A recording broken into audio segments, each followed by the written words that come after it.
Football, sliced and diced, with Sedgemoor FM and Somerset FA. Welcome to Sliced and Diced, where we have open and honest conversations about local football. I'm Dan Moore, groundsman at Bridgwater United, and this is Neil Fellows from Sedgemoor FM and Paul Coltman from Somerset FA. So Dan, you've been groundsman here at Bridgwater United for about 18 months. What does a typical match day look like for you?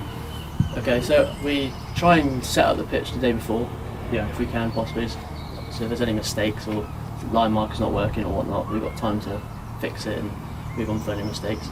And on the day is really little things like putting the corner flags out, putting the nets down, the goalkeeper training warm-up posts. From a obviously we're sat in the dugout, we're looking out over Fairfax at the moment, but what a lot of people won't know is the sheer amount of work that goes into getting any pitch, not just the pitch of this quality, but any pitch up to spec. Obviously from a layman's point of view, you just cut grass and put a bit of paint down every so often. But I know, and you know, there's obviously a lot more to go on, but what's the process? How do you get it staying green, not turning into a quagmire, so on and so forth?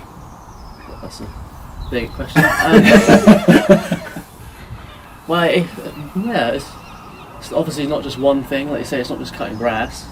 We've got a couple of different bits of machine that we use. So we've got a quadruplay. Yep. What's a quadruplay? What's that do? It's a trapped implement. It's got a rake for scarifying, clean the surface. Yeah. Got a slitter to open up the surface a little bit, aeration, and then a roller and a brush. Yeah. It's a good bit of kit because you can save a lot of time. Quadruple, so it does four things basically. I got it. Yeah. So things like that is running it over, keep aerating it. Also, a big thing is fertilising.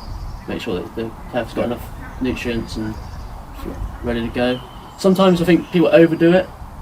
I think sometimes you've got to let nature do what it's going to do. For instance, we've got a tractor, but sometimes it's too heavy to get on the pitch, and you're only going to muck it up even more if you get on it. So it's not worth doing it then. Making smart decisions, not smart decisions, but making decisions that aren't erratic and spoil. At the end of the day, it's not Wembley. Unfortunately, I like Wembley. But to you, it is. Yeah, that's the thing. I haven't got the facilities, or the budget to produce that, but we are trying to use whatever we can. Like for instance, a drag brush. Just when it was super wet, I couldn't get a tractor on. I just made it out of some old brooms and walked the pitch myself. It's little things like that make a massive difference. Yeah. One of the things I'm just like looking out at the pitch at the moment, and you can see how it looks quite dry from here. You know, lots of sand down the side here, and I know we've had a lot of rain recently as well, and a lot of postponements are going back into January time. What work goes on sort of like during the week to get you to match day?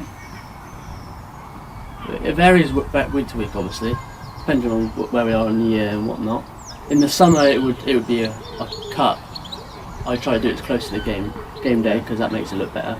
But if it's raining, if it's forecast rain on a Thursday or Friday, I would do it on the Wednesday, say. Yeah. And I try to do some fancy patterns sometimes. You'd be surprised what some lines. I notice all your fancy patterns. I sit back in the stand and say, Dan's been busy. Yeah, you'd be surprised. You get to see the badge in the centre circle. That right? Maybe one day. No, you'd be surprised what just the nice lines will just gives the pitch shape and some aesthetics. But obviously it varies. If we've got a heavy game on, then there'll be a lot of divoting. Yeah. That can take some. Like now, it's quite dry, so it will take me a few hours to do it if I've got some help. Yeah. But if it's really bad in the winter, it could take up to a couple of days to completely divot it all.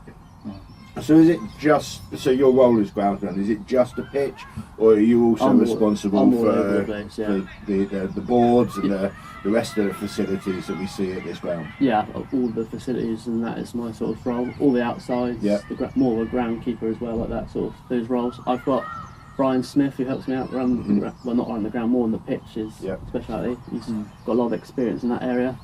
And I also do like the kit and stuff like that, all over the place, like a lot of people are listening. Ground's got multitasking, and they say we can't do it. What do you sort of like? What would really help the club from this point onwards in terms of pitch? You know, what do you need? What will be the next thing for you? So we've had funding Yeah. from I think it's Football Foundation that helped out the club. Yeah. I think like to get things like the tractor and the quadruplane and stuff like that makes a big difference. I think a massive problem that people have is postponements. I like when it's really wet, and I know, well, any groundsman knows that this pitch is not going to recover from this game, but they still play it. Sometimes it's because the clubs are in financial difficulty, they've got pressures. Yeah. There's a lot of pressures on groundsmen to get games on, but sometimes it's not worth, in my opinion, as a groundsman, it's not worth playing that because of the damage to the pitch afterwards. The short-term gain for the long-term loss. Yeah. It's guidance about that. Yeah.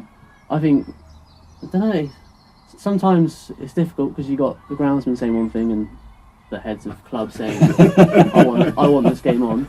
But no groundsman wants a game off, obviously. No. Yeah. Do you feel that there's enough training for groundsmen, full-time, part-time, volunteer? I think there's a lot of information out there. Yep. I think there could be a simpler, more put together version of that online or a booklet that could be given to groundsmen to give them more guidance. Because you go online and one person says one thing and then someone else says do something else.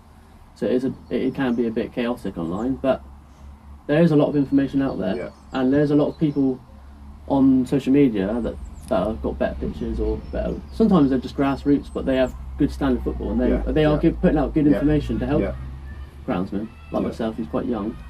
Obviously, the GMA, the Groundsman Association, they're there.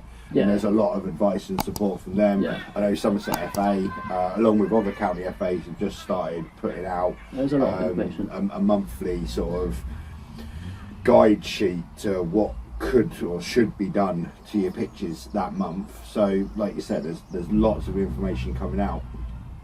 Do you feel, obviously, as a new groundsman, fairly green, sorry, that maybe the information's great, but it's possibly the technique or the process that, not necessarily yourself, but some part-time volunteer groundsmen maybe are lacking that skill to be able to, they know what they've got to do, they know they've got to fertilise it, they know they've got to do this, they know they've got to do that, but they lack the skill or the knowledge to know how to do that. I think possibly. I think more of it is down to time. Like a lot of groundsmen are volunteers, or they do it part time. Like they have a full time job and then they do it in their spare time. There's a lot of people like that don't have time to double cut a pitch, do these fancy patterns, or do the lines twice so they're nice and bright. They haven't got time for that. No. They're on the go. They've got other things going on. So it's more about, maybe there could be more information about saving time. Then obviously that's why they got like the quadruplate and stuff like that to save time. Quick, not like obviously there's no quick and easy way to do it.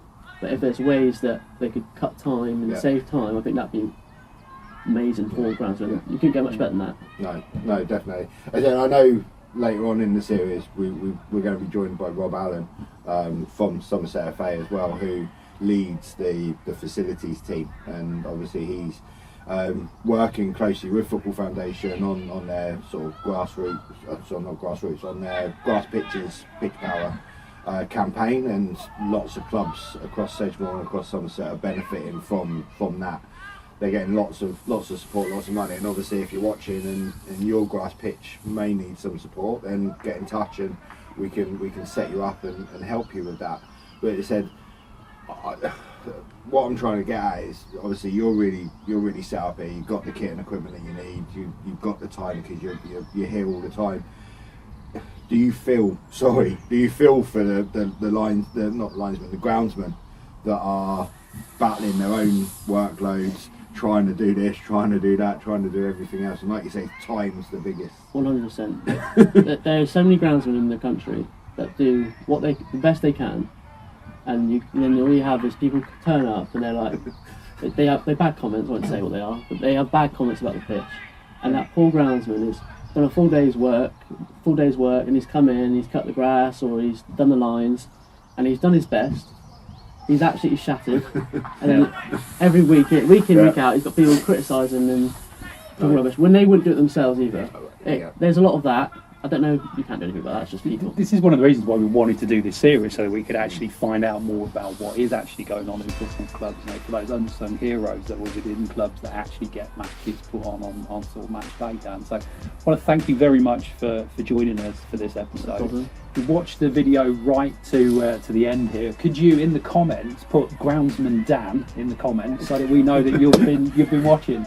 We'll see you in the next episode. If you've enjoyed this episode, please subscribe to the channel. And if you want to get extra content and support the channel, then check out the Patreon link in the description.